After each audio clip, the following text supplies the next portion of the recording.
శ్రీగురుభ్యో నమ. హరి ఓం. దంతాంచలేన ధరణీతలమున్నమయ్య పాతాళకేళిషు ధృతాదివరాహలీలం ఉల్లాఘనోత్ఫణఫణాధర గీయమాన క్రీడావదానమిభరాజముఖం నమామః. అమరీకబరీభారభ్రమరీముఖరీకృతం దూరీకరోతు దురితం గౌరీచరణపంకజం ఇందీవరదళశ్యామం ఇందిరానందకందళం వందారు జనమందారం వందేహం యదునందనం. అజ్ఞానాంతర్గహనపతితాన్ ఆత్మవిద్యోపదేశైః త్రాతుం లోకాన్ భవదవశిఖాతాపపాపచ్యమానాన్ ముక్త్వా మౌనం వటవిటపినో మూలతో నిష్పతంతి శంభోర్మూర్తి చరతి భువనే శంకరాచార్యరూపా. సదాశివసమారంభాం శంకరాచార్యమధ్యమాం అస్మదాచార్యపర్యంతాం వందే గురుపరంపరాం. నారాయణం పద్మభువం వసిష్ఠం శక్తిం చ తత్పుత్రపరాశరం చ వ్యాసం శుకం గౌడపదం మహాంతం గోవిందయోగేంద్రమధస్య శిష్యం శ్రీశంకరాచార్యమధస్య పద్మపాదం చ హస్తామలకం చ శిష్యం తం తోటకం వార్తికకారమన్యాన్ అస్మద్గురూన్ సంతతమానతోస్మి.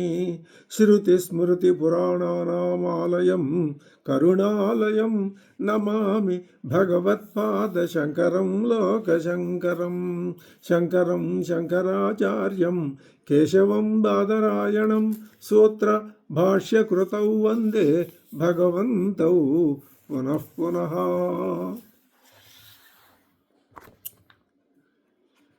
ఈశావాస్యోపనిషత్తు మనకి ఏం చెప్తున్నది, ఆ సందేశం మనం నిజ జీవితంలో ఎంతవరకు ఉపయోగించుకోగలం, ఎలా ఉపయోగించుకోవాలి అనే విషయాల్ని యథాశక్తిగా మన అర్హతను బట్టి మన తాహతను బట్టి మనం తెలుసుకునేందుకు ప్రయత్నం చేస్తున్నాం. అందులో భాగంగా ఇప్పుడు 2వ ఎపిసోడ్లో ప్రవేశిస్తున్నాం. అందుకని ముందు మనం ఏం చేయాలి అంటే, అసలు స్థూలంగా ఉపనిషత్తు యొక్క స్వరూపాన్ని 2-3 మాటల్లో కనుక మనం తెలుసుకున్నట్లయితే మనకు ఒక సరి అయినటువంటి దృక్పథం అవగాహన ఏర్పడుతుంది. దాన్ని బట్టి మనం ముందుకు వెళ్ళచ్చు. ఎప్పుడైనా ఏదైనా ముందు మార్గం కనపడితే, ముందు ఆలోచన తోస్తూ ఉంటే, మనం ఏం చేయాలో మనకి అనిపిస్తూ ఉంటే దాని ప్రకారం ముందుకు వెళ్తే మనం కొంతవరకు కాకపోతే కొంతవరకైనా కృతకృత్యులం అవుతాం. ఇది లోకంలో వస్తున్నటువంటి పద్ధతి.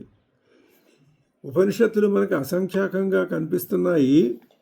1008 ఉపనిషత్తులు ఉన్నాయని, కానీ అందులో 108 ఉపనిషత్తులే ప్రధానంగా తీసుకున్నారు. కానీ అందులో కూడా జగద్గురువులైనటువంటి శంకర భగవత్పాదులు వారు 10 ఉపనిషత్తులకి మాత్రమే భాష్యాన్ని అనుగ్రహించారు. ఆ 10 ఉపనిషత్తులు సమగ్రమైనవి, సంపూర్ణమైనవి. ఎంత సంపూర్ణమైనవంటే, ఆధ్యాత్మిక దృష్టితో ముందుకు వెళ్ళేటటువంటి సాధకుడికి కావలసిన విషయాలన్నీ స్పష్టంగా చక్కగా వివరించటానికి అవి పనికొస్తాయి, అవి సరిపోతాయి. ఇంకా అవే ప్రధానం తప్ప అంతకంటే మించిన మిగతావన్నీ కూడా వీటిల్లో ఈ 10 ఉపనిషత్తుల్లో గతార్థం అయిపోతాయి అని పెద్దలు అంటూ ఉంటారు. ఈ 10 ఉపనిషత్తులు ఏమిటి అంటే, అందులో మొట్టమొదటిది ఈశోపనిషత్తు, ఇంకా తర్వాత కేనోపనిషత్తు, కఠోపనిషత్తు, ముండకోపనిషత్తు, మాండ్యూకోపనిషత్తు, తైత్తిరీయోపనిషత్తు, ఐతిరేయోపనిషత్తు, ఛాందోగ్యోపనిషత్తు, బృహదారణ్యకోపనిషత్తు అని ఈ విధంగా 10 ఉపనిషత్తులు ఉన్నాయి. అందులో వరుస ప్రకారం ఇప్పుడు ఇందులో ఏది మొదటిది ఏది తర్వాతది అనేటటువంటి వివక్ష అది అనవసరమైన విషయం. కానీ లౌకికంగా ఏదో ఒక లెక్క ఉండాలి కాబట్టి పెద్దలందరూ ఏం చెప్పారండి అంటే, ఈశావాస్యోపనిషత్తుని మొదటి ఉపనిషత్తుగా తీసుకోండి మీరు అని చెప్పారు. దాని పేరు ఈశావాస్యోపనిషత్తు అని వచ్చింది. ఈశావాస్యోపనిషత్తు అని ఆ పేరు దానికి ఎలా వచ్చింది? కేనోపనిషత్తుకి ఆ పేరు ఎలా వచ్చింది? ప్రతి ఉపనిషత్తుకి వచ్చిన ఆ పేరు సార్థకమైందనమాట. ఆ పేరును చూస్తే దాంట్లో ఉన్న విషయం అంతా మనకి స్పష్టంగా తెలుస్తూ ఉంటుంది. నామరూపాలనేవి అవి మిథ్యాభూతం అయినప్పటికీ కూడా ఉపనిషత్తులు కూడా తమకు తాము నామరూపాల్ని పెట్టుకున్నాయి. రూపం ఎక్కడ ఉందండి? ప్రింట్ అయిన పుస్తకంలో ఉంది. ప్రింట్ అయిన పుస్తకం ఉపనిషత్త? శంకర భగవత్పాదులు చెప్పారు, ప్రింట్ అయిన పుస్తకం ఉపనిషత్తు కాదయ్యా, నీ మనస్సులో ఉన్నదే ఆ ఆలోచనే, ఆ భావమే ఉపనిషత్తు అని ఆయన స్పష్టంగా చెప్పాడు. సరే, మనం ద్వైతంలో ఉన్నాం కాబట్టి ద్వైతంలో పుట్టాం, ద్వైతంలో పెరిగాం, ద్వైతంలోనే పోతాం. కానీ పోకూడదు.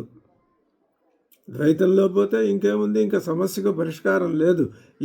ఏం చేయాలి అంటే తెలుసుకొని పోవాలి. ఏం తెలుసుకోవాలి? ద్వైతం అనేది కరెక్ట్ కాదు, అద్వైతం, ద్వైతం లేదు, ఉన్నది ఒకటే, రెండు కానీ అంతకు మించి కానీ లేవు. ఆ విషయం తెలుసుకుంటే తర్వాత పని అది తర్వాత. అది ఇప్పుడు మనకి అంత విచారణీయమైన అంశం కాదు. ఈ ఈశావాస్యానికి ఈశావాస్యం ఎదగం సర్వం, ఈ మంత్రవర్ణాన్ని గురించి మనం ఇంతకుముందు ఎపిసోడ్లో ఒక మాట చెప్పుకున్నాం. దాని గురించి శంకర భాష్యంతో కూడా సహా మనం తర్వాత అధ్యయనం చేసి చేయాల్సిన అవసరం ఉంది. ఇది ఈశావాస్యం ఎదగం సర్వం అనేటటువంటి మంత్రవర్ణంతో, ఆ మంత్రవర్ణం కూడా ఈశావాస్యం అనేటటువంటి సమాసంతో ప్రారంభం అవుతున్నది కాబట్టి ఈ ఉపనిషత్తుకి ఈశావాస్యోపనిషత్తు అని పేరు వచ్చింది. అది అంటే అర్థం ఏంటనమాట? ప్రపంచం అంతా కూడా ఈశ్వర చైతన్యంతో నిండి ఉన్నది అని అర్థం. ఈశావాస్యం అంటే అర్థం ఏమిటి? ఈశ్వరుని చేత వాస్యం ఆచ్ఛాదనీయం. నువ్వు ఈ కనిపించే సృష్టిని అంతటిని నువ్వు దేంట్లో అయితే పుట్టావో, దేంట్లో అయితే పెరిగావో, ఎందులో అయితే భాగమని అనుకుంటున్నావో, ఏదైతే సర్వస్వం అని అనుకుంటున్నావో అది కాదు. నువ్వు అనుకున్న భావనలన్నీ తప్పు.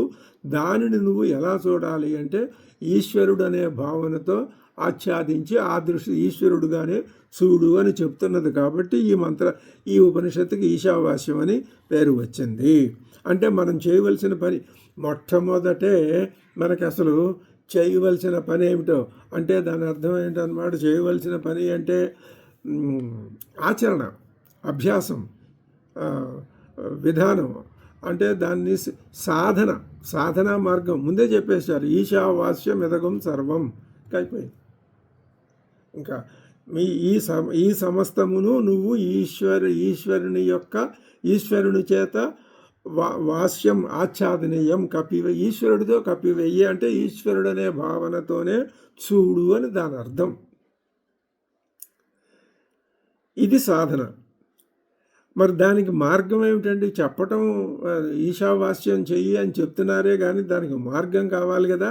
అంటే దానికి త్యక్తేన భుంజీదాహ అంటే త్యజిస్తూ, త్యక్తేన అంటే త్యజిస్తూ, భుంజీదాహ అనుభవించు అంటే భుజించు, తెలుసుకో, నీ సొంతం చేసుకో.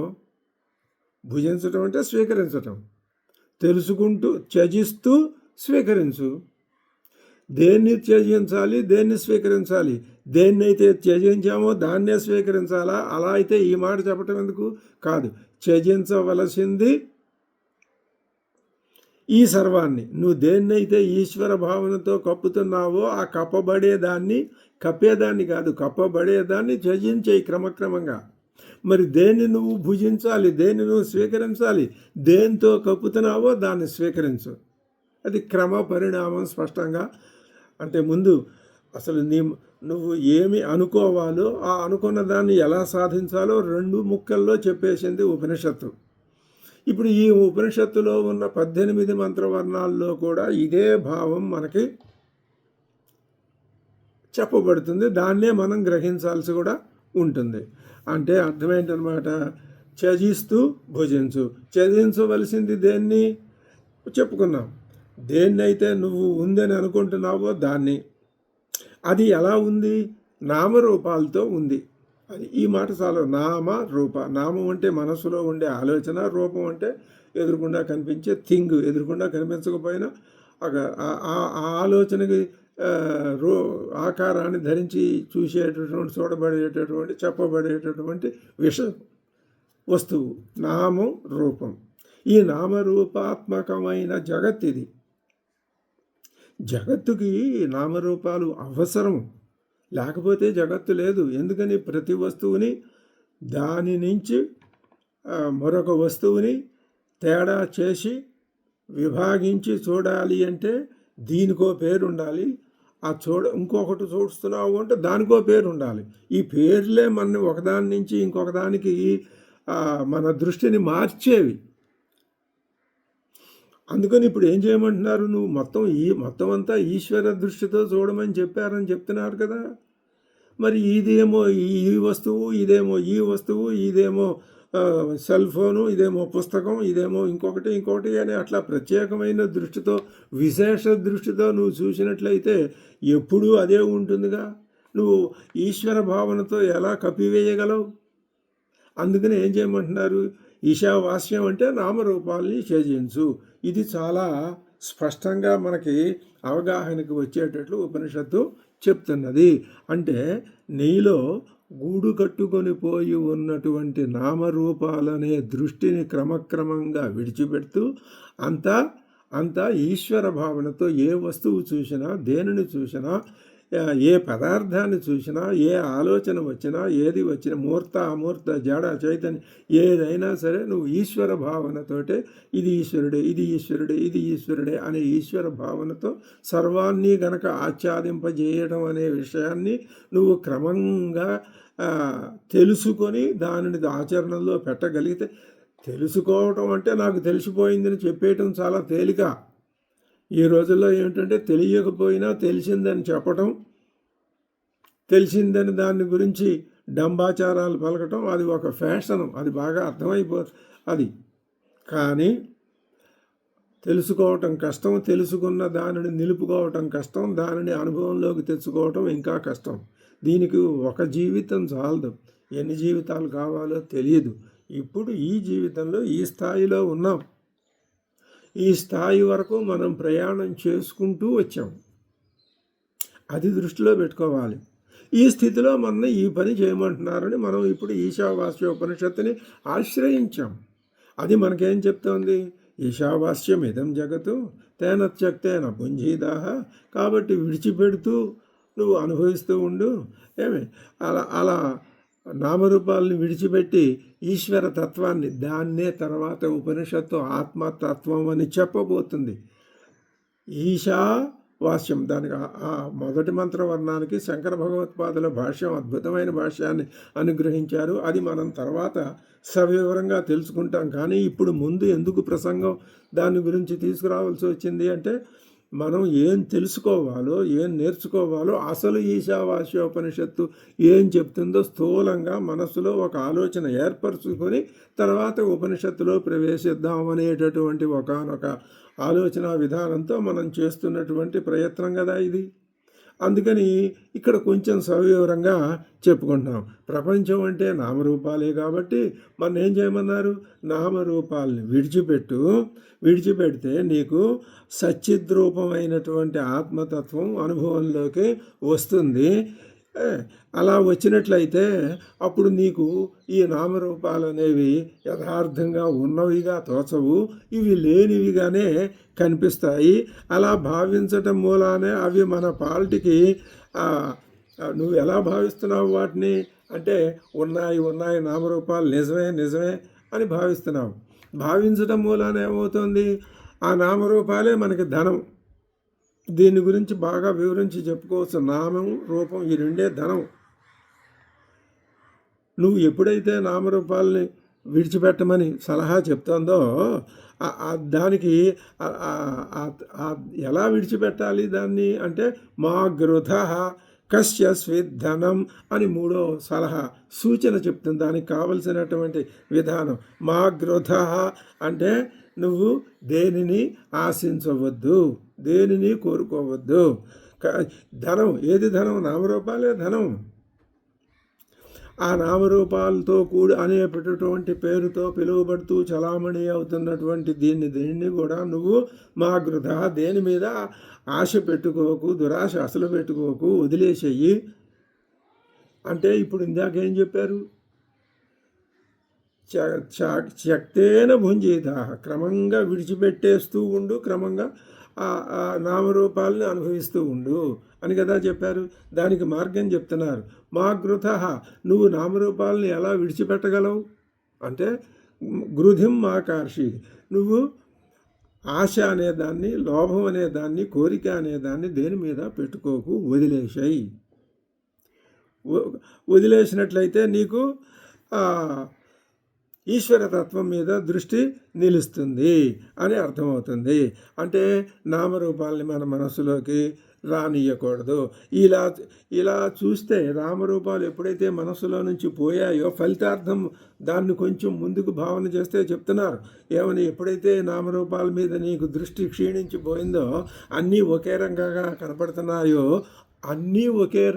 కనపడుతున్నాయో, అంటే ఎన్ని నామాలు ఎన్ని రూపాలు ఉన్నా అన్నీ ఒకే రకంగా కనపడుతున్నాయి. అలా కనపడినట్లయితే అప్పుడు ఏమవుతుంది? దృష్టిలో మార్పు వస్తుంది. ఇది చాలా ముఖ్యమైన విషయం, మనం గమనించాల్సింది. దృష్టిలో మార్పు వస్తుంది.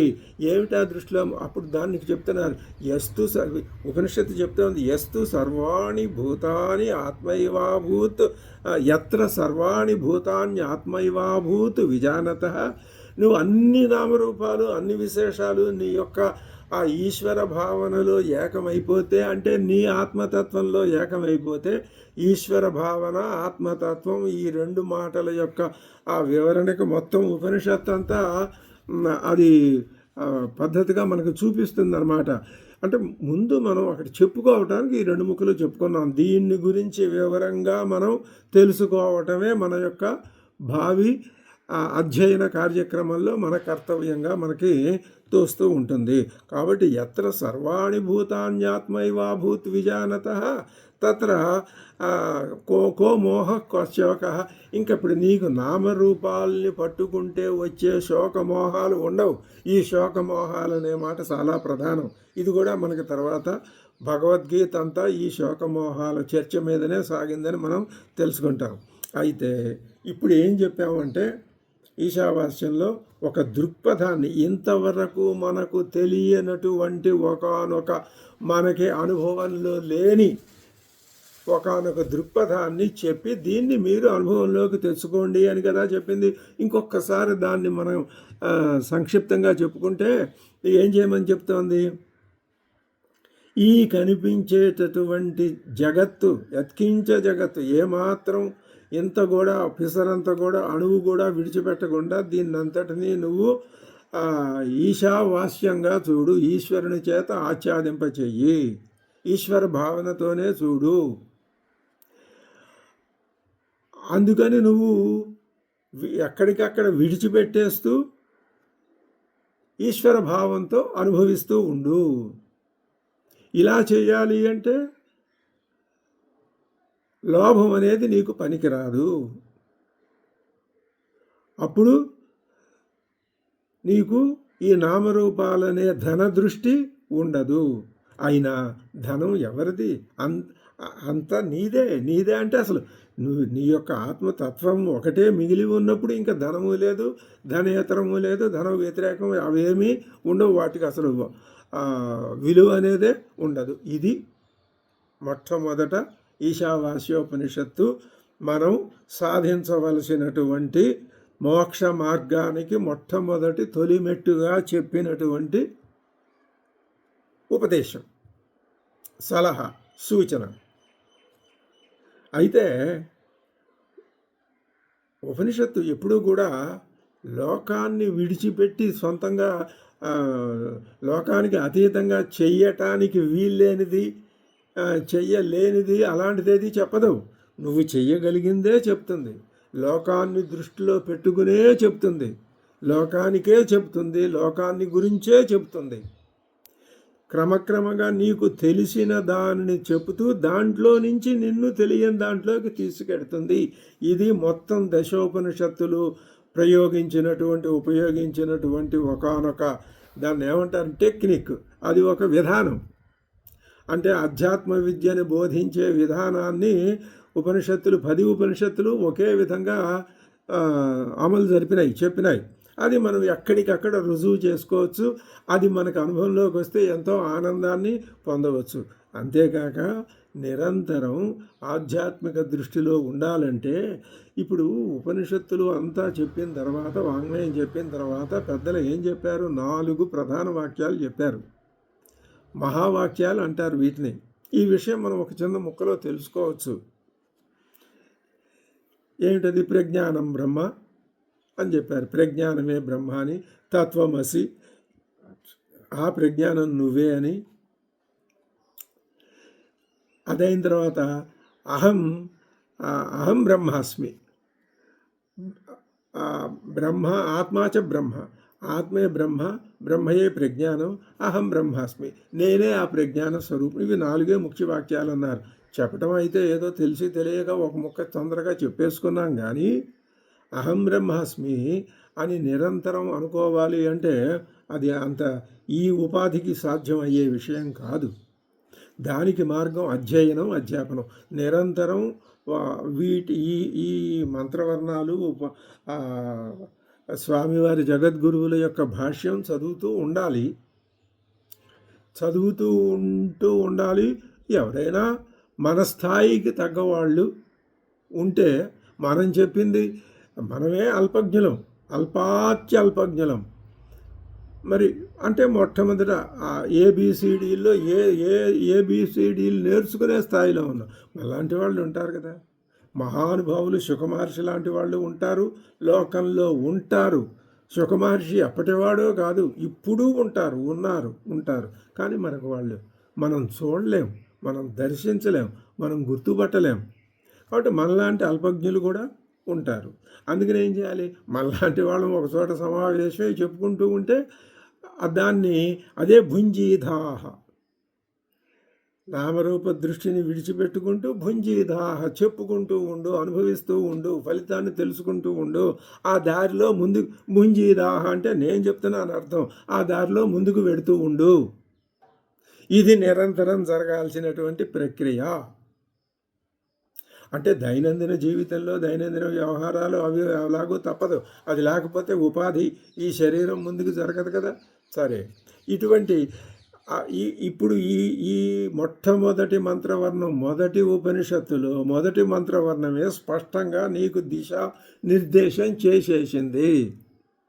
బాగానే ఉంది. ఇంకెందుకు మనం ఏ ఉపనిషత్తు చదవక్కర్లేదు. ఇదే పుచ్చుకొని ఆలోచించుకుంటూ కూర్చుంటే సరిపోతుంది కదా, చాలదు.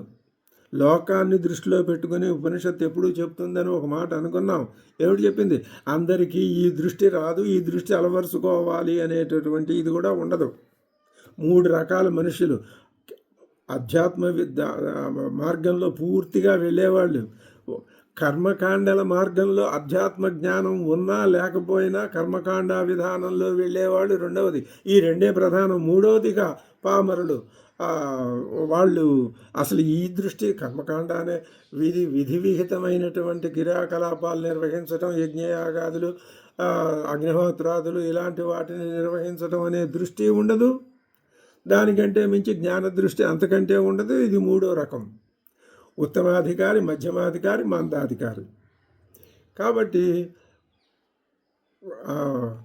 శాస్త్రం ఎవరిని స్వీకరించింది? కర్మకాండాలను ఆచరించే వాళ్ళని స్వీకరించింది, జ్ఞాన మార్గంలో వెళ్ళే వాళ్ళని స్వీకరించింది. ఈ విషయాన్ని గురించి మనం మొదటి ఎపిసోడ్లో స్పష్టంగా చెప్పుకున్నాం. పెద్దల్లో, పండితుల్లో ఉన్నటువంటి భావాలేమో, మార్గాలేమో, ఆలోచన విధానాలు ఏమిటో చెప్పుకున్నాం. ఇప్పుడు లోకం దృష్టిలోకి వచ్చి ఉపనిషత్తు ఏముంటుంది? ఏమయ్యా, నీకు ఆధ్యాత్మిక దృష్టిలో వెళ్ళే ఇది లేదనుకో, ఓ పని చేయి, కర్మయోగంలో వెళ్ళిపోతూ ఉండు. భగవద్గీతలో భగవానుడు కర్మయోగము, జ్ఞానయోగము 2 స్పష్టంగా చెప్పాడు. ఆ కర్మయోగంలో వెళ్ళిపో అని చెప్తూ, అందరికీ చేత కాదు కదా, కొందరు అవిద్యను, మరికొందరు విద్యను. జ్ఞాన మార్గంలో వెళితే పరమాత్మ తత్వదర్శనం కావాలని కోరుకోవటమే అదే విద్య. అది కాందంతా అవిద్యే. ఇంకా అద్భుతమైన విషయాలు మనకు ముందు వస్తాయి.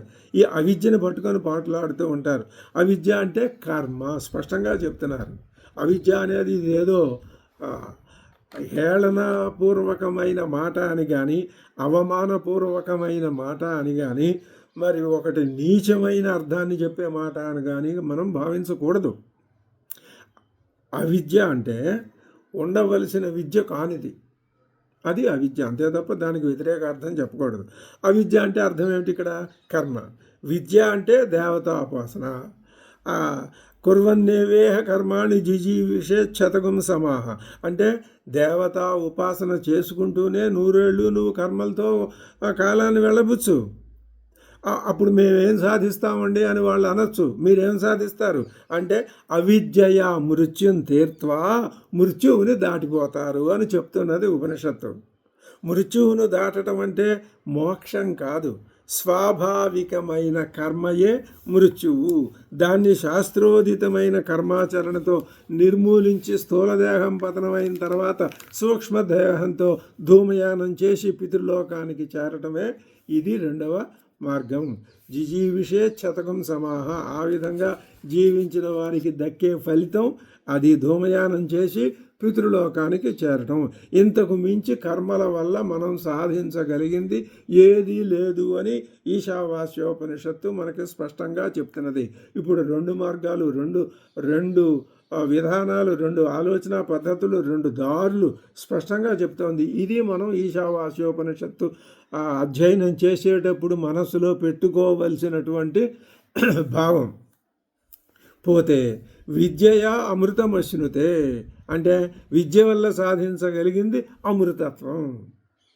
ఈ పితృయానం అంటే పితృలోకాలకి వెళ్ళి అక్కడ ప్రారంధం తీరేదాకా అక్కడ కూడా ఉండి మళ్ళీ తిరిగి రావటం. అంటే ఈ పునరపి జననం పునరపి మరణం అనేవి ఒక మయమైన మార్గంలోనే ఉండవు. విద్యయా అమృతమశ్నుతే అమృతాన్ని సాధిస్తాడు. అమృతత్వము అంటే ఇది మోక్షం కాదా అంటే ఇది కూడా మోక్షం కాదు. ఏమిటది? ఇందాక అవిద్య విద్య చెప్పారు. అంటే జిజీవిషేచ్చతకం సమాహ కర్మల్ని ఆచరిస్తూ 100 సంవత్సరాలు బ్రతికితే ఆ కర్మల్ని ఆచరించటమే విద్య. దానివల్ల పితృలోక ధూమయానం, పితృలోక లోకస్థితి ఇవి మళ్ళీ తిరిగి రావటం ఇవి జరుగుతూ ఉంటాయి. మరి విద్యయా అమృతమశ్నుతే అని కూడా చెప్పింది కదా ఉపనిషత్తు. అంటే అర్థం ఏమిటి? ఇంద్రుడు వరుణుడు మొదలైన దేవతల్ని ఉపాసన చేస్తే వాళ్ళ సాయుధ్యాన్ని గడించడం అమృతత్వం అని చెప్తున్నారు. తద్వారా ఆయా ఇంద్రాది లోకాల్లో వరుణాది లోకాల్లో కొంతకాలం సుఖాలను అనుభవిస్తారు సాధకుడు. ఆ తర్వాత ఈ సుఖాలు తాత్కాలికమే కానీ ఇది శాశ్వతమైన సుఖం కాదనే ఒకానొక విధమైనటువంటి ఆలోచన మనసులోకి వస్తుంది.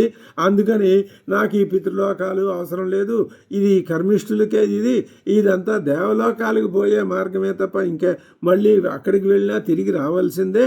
పునరపి జననం పునరపి మరణం తప్పదక్కడ. కాబట్టి ఈ అవిద్య విద్యలు రెండూ ఉపయోగం లేనివే.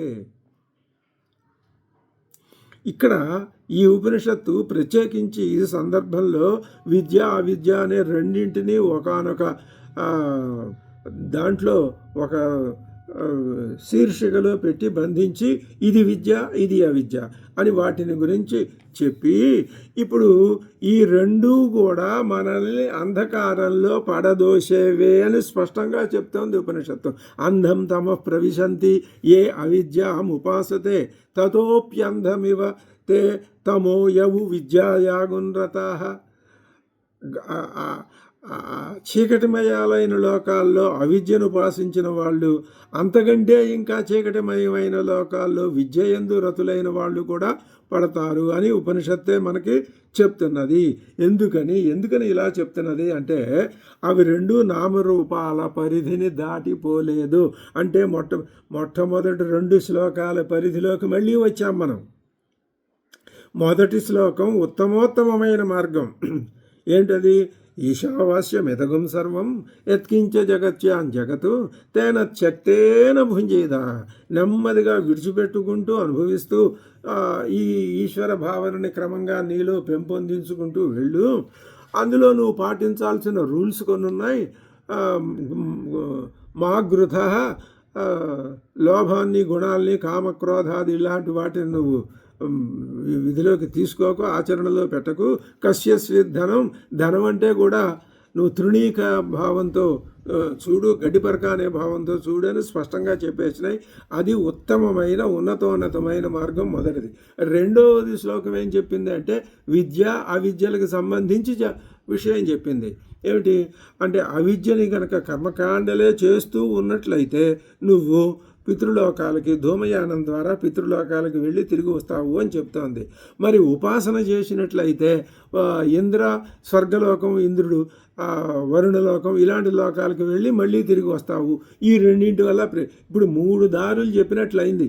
మనకి ఒక స్పష్టమైనటువంటి ఆలోచన. మనకి అంటే వైరాగ్య భావపూరితమైన మనస్కులైన వారికి, ఆధ్యాత్మిక విషయం మీద దృష్టి ఉన్న వారికి, అంతే తప్ప ఏదో ఒక కాలక్షేపం కోసం మనం ఈ ఆధ్యాత్మం అంటే ఏమిటో అది తప్పేమి లేదు. కాలక్షేపం కోసం తెలుసుకోవటానికి ప్రారంభించి దీంట్లో పూర్తిగా నిమగ్నమై మోక్షం పొందిన వాళ్ళు ఎంతమంది ఉన్నారు మహానుభావులు. కాబట్టి కాలక్షేపం కోసం అని అనుకోకూడదు. ఈ విధంగా మనకి కర్మ విధానం, ఉపాసనా విధానం, జ్ఞాన మార్గం, ఈ 3 మార్గాల్ని మొదటి 2 శ్లోకాల ద్వారా మనకి పరిచయం చేసినటువంటి ఈశావాస్యోపనిషత్తు ఏం చెబుతోంది అంటే చెప్తోంది. దాన్ని బట్టి ఈ కర్మ మార్గము, ఉపాసనా మార్గము నామరూపాల పరిధిని దాటిపోలేదట. అది ఉపనిషత్తు చెప్పే ప్రధానమైన మాట. తర్వాత 18 మంత్రవర్ణాల్లోకి వెళ్తే మనకు కొంచెం ఆలోచనలు అటు ఇటు ఇది పొంది సంక్షోభాన్ని పొంది అసలు మనం ఏం తెలుసుకోవాలో, ఉపనిషత్తు మనకి ఏం చెబుతోందో అనే విషయం మనం కొంచెం అయోమయ స్థితిలో పడతాం, సామాన్యులం కాబట్టి. పెద్దలు మహానుభావులు వాళ్ళకి ఏ విధమైనటువంటి అనుమానం ఉండదు, సందేహమే ఉండదు. ఇతరుల సందేహాలని తీర్చగల మహానుభావులు పెద్దలు. ప్రాథమిక దశలో ఉన్న వాళ్ళకి ఏవో అనుమానాలు రావచ్చు. దానికి ముందు మనం ఏం చేస్తున్నాము అంటే ఉపనిషత్తు యొక్క స్వరూపాన్ని మొట్టమొదటి శ్లోకంలో జ్ఞాన మార్గాన్ని చెప్పి, కర్మ మార్గాన్ని, ఉపాసనా మార్గాన్ని కూడా చెప్పి, మనం మొట్టమొదటి ఎపిసోడ్లో ప్రవృత్తి, నివృత్తి అనే 2 పదాలను ఉపయోగించడం నేర్చుకున్నాం. నివృత్తే ప్రధానమైంది. అసలు ఇంకొక ముఖ్యమైన విషయాన్ని ఇక్కడ గుర్తుకొచ్చిందా అని చెప్పుకోవటంలో తప్పులేదు. ఈ కనిపిస్తూ ఉన్నటువంటి చరాచర ఈ ప్రపంచం, జగత్తు అంటే మిగతా గోళాలు, గందరగోళాలు అవన్నీ మనకు అక్కర్లేదు. కేవలం భూమి తీసుకున్నట్లయితే భూమి మీద ఉన్నటువంటి జడచేతన పదార్థాలు ఉన్నాయి కదా, పంచభూతాలతో నిర్మించబడినటువంటి ఈ భూమి మీద, అందులో ఉన్నతోన్నతమైన జీవి మానవుడే కదా. హస్తి మశక అంటే చిన్న దోమ దగ్గర నుంచి ఏనుగు దాకా జీవజాలం, జంతుజాలం, ప్రాణికోటి ఉన్నది కదా. ఇవన్నీ ఎందుకున్నాయి? అసలు వీటికి స్థావరమైన భూమి ఎందుకు వచ్చింది? భూమి ఫలితంగా వచ్చినటువంటి భూమికి కారణాలైనటువంటి ఆకాశం, వాయువు, తేజస్సు, తర్వాత జలము, తర్వాత పృథివీ, ఈ వరుస పంచభూతాలు వరుస ఎందుకు వచ్చింది? అవి వస్తేనే కదా, వాటి వల్లే కదా మానవుడు వచ్చింది. ఎందుకు వచ్చాడు మానవుడు అంటే వాటన్నింటినీ ప్రశ్నించినట్లే. అవన్నీ ఎందుకు వచ్చాయని అడిగినట్లే. ఎందుకు వచ్చాడు మానవుడు అంటే, ఎందుకు వచ్చాడు అంటే తాను ఎక్కడి నుంచి వచ్చాడో అక్కడికి వెళ్ళిపోవటానికి. మరి తాను ఎక్కడి నుంచో వచ్చాడో అక్కడికి మనమైతే వెళ్ళిపోతాం, మన శరీరం ఇక్కడే పడిపోతుంది, మన బుద్ధి ద్వారా మనం పెడతాం. పోనీ వాదం కోసం అలా పెడుతున్నాం అని అనుకోండి. మరి ఈ పంచభూతాలన్నీ ఇక్కడే ఉంటాయిగా. ఆ విషయాన్ని గురించినటువంటి అనుమానం తీర్చడానికే ప్రస్థానత్రయం. అది భవిష్యత్తులో ఈ సందేహం మనకి స్పష్టంగా ఉపనిషత్తులు కానీ, సూత్రభాష్యం కానీ, భగవద్గీత కానీ తీరుస్తాయి. అక్కడ ఎటువంటి జవాబు వస్తుందో అక్కడ తెలుసుకుందాం. కాబట్టి నామరూపాలని దాటని కర్మకాండ, ఉపాసనాకాండలు ఫలితం ఇదయ్యా. మా దగ్గర మా ఉపనిషత్తులో ఉన్నటువంటి విషయాన్నంతా మా షాపులో ఉన్న సరుకు అంతా ఎదురుకుండా పెట్టేశాం. నీకేది కావాలంటే అది కొనుక్కో, ఏది కావాలంటే అది తీసుకెళ్ళిపో. ఇది ఈశావాస్యోపనిషత్తు యొక్క స్థూలమైనటువంటి దృక్పథం. ఇది మనం గుర్తుపెట్టుకున్నట్లయితే మనకి అప్పుడు ప్రతి మంత్రవర్ణము కూడా చక్కగా తన అర్థాన్ని తాను మనకు వివరించి చెప్పి, అంటే మనం ఆ అర్థాన్ని తెలుసుకోగలిగినటువంటి ఒకానొక స్పష్టమైన ఉద్దేశం లో మనకి కనిపిస్తుంది, మనకి తోస్తుంది, మనకి దారి అదే కనిపిస్తుంది దారి. మనం ఏం ప్రయత్నం చేయక్కర్లేదు. అది విద్యల్లోకెల్లా ఉన్నతోన్నతమైన విద్య కదా, అందుకనే కదా దాని గొప్ప విద్య ఆత్మవిద్య అన్నారు. అది నీకు ఎన్ని రకాల ఉపయోగాలను ఇవ్వాలో, ఎన్ని రకాల ప్రయోజనాలను ఇవ్వాలో అన్ని రకాల ప్రయోజనాలని ఇచ్చి తీరుతుంది. అయితే స్వీకరించేటటువంటి ఆ దక్షత, ఆ బుద్ధి నైశిత్యం అవి మనకు ఉండాలి. అందుకోసమే నిరంతరం మనం ఆ ధ్యానంలో ఉండటం కోసమే అధ్యయనం, అధ్యాపనం. ఇదిగో ఇలాంటి ఈ యూట్యూబ్ మాధ్యమం ద్వారా సెల్ ఫోన్ ముందు పెట్టు కూర్చుని 4 ముక్కలు చెప్పి దాన్ని అప్లోడ్ చేస్తే చూసిన వాళ్ళు చూస్తారు, లేని వాళ్ళు లేదు. చూసిన వాళ్ళు కూడా ఇదేమిటో బోరుగా ఉంది, ఇది మనకి బుర్రకి ఎక్కేటట్లేదు అనుకుంటే స్కిప్ చేస్తారు దాన్ని. ఇది ఈ విధంగా నిర్ణీతమైందని ఎవరు చెప్పడానికి వీల్లేంది. ఆసక్తి ఉన్నవాళ్ళు స్పష్టంగా చివరి దాకా చూస్తారు. ఎందుకు చూస్తారు అంటే, చూసి ఏదో ఏం ప్రయోజనం కలుగుతుంది అంటే, ఏ శాశ్వత ప్రయోజనం కలగాలో అది మనకి కలుగుతుంది. ఒక్కసారి కలుగుతుందా, క్రమంగా కలుగుతుందా, అది మన ప్రారంధాన్ని, మన యోగ్యతను బట్టి ఆధారపడి ఉంటుంది.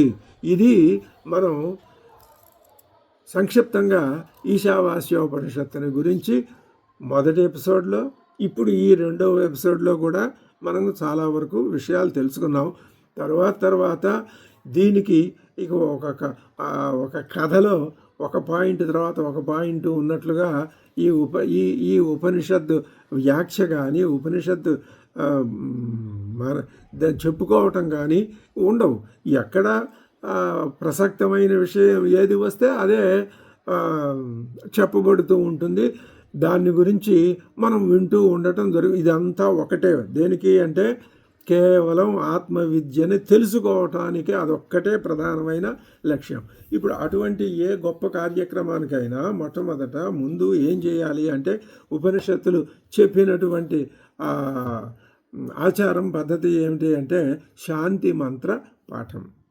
ఓం పూర్ణమదః పూర్ణమిదం పూర్ణాత్ పూర్ణముదచ్యతే పూర్ణస్య పూర్ణమాదాయ పూర్ణమేవావశిష్యతే. ఇది శాంతి మంత్రం. ఇది బృహదారణ్యకోపనిషత్తుకి ఈశావాస్యోపనిషత్తుకి రెండింటికి కలిపినటువంటి ఒక్కొక్క ఉపనిషత్తు ఒక్కొక్క శాంతి మంత్రాన్ని స్వీకరించింది. ఇది కూడా నామరూపాలు. ఉపనిషత్తులు నామరూపాలకి అతీతంగా అని చెప్పుకుంటూనే నామరూపాలకు అతీతంగా ఉంటూ ఉంటాయి. అది ఆ క్రమ పరిణామం మనం గమనిస్తే మనం తరించిపోతాం, దాటి బయటికి వెళ్ళిపోతాం. ఇప్పుడు ఈ మంత్రవర్ణాన్ని ఒక్కసారి మనం పదచ్ఛేదం చేసి చూసుకుంటే, అదహ పూర్ణం, అదహ పూర్ణం, ఇదం పూర్ణాత్ పూర్ణం ఉదచ్యతే పూర్ణస్య పూర్ణం ఆదాయ పూర్ణం ఏవ అవశిష్యతే. ఇది పదచ్ఛేదం.